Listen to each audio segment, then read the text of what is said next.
Good morning, friends. It's Bob again, and we are in the School of Love with Jesus.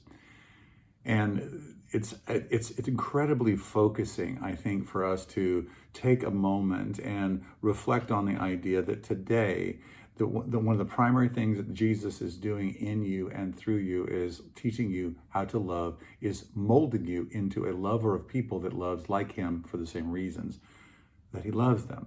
Now, if we can get that as a main priority, as perhaps the main priority in our lives, that's gonna take us a long way down the road in terms of our growth in Christ. It's going to actually focus and narrow the field of things that we want to know about, because I think a lot of times we'll get swamped up in the return of Christ and when or how that's going to happen, or apologetics, or any manner of kind of Christian themes. And what it does is it distracts us and gets us out of the school of love into the school of knowledge. And remember, Paul says, love builds up, knowledge puffs up. Love builds up, knowledge puffs up. And Jesus is making you and I into people that love, and people that love like him. I'm not talking about ooey gooey, syrupy, oh, isn't that right? Isn't that good?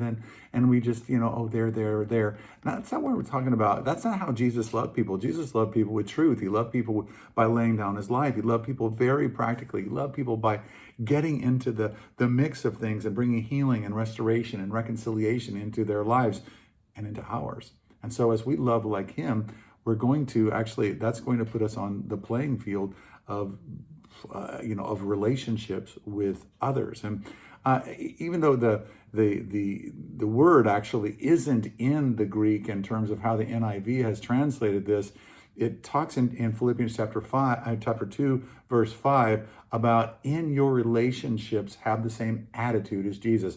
And that really is what Paul is saying. And the translators have tried to say, hey, we're still in this same, motif, that we're talking about, having one mind and one purpose together and one direction together. And as we do that, that's actually going to help us to love like Jesus, to be in relationship with others like Jesus. And so the translators have translated it correctly in terms of Paul has not shifted gears just all of a sudden to talk about Jesus. He's saying that Jesus is the example of how we have relationship with others, and how our attitudes and the internal parts of us affect and play into how we love others well. So as we look at this, we want to actually just continue to focus in on this idea: in your relationships, have the same attitude as Jesus. In your relationships, have the same attitude as Jesus. Thanks for joining me. I love you. God bless you.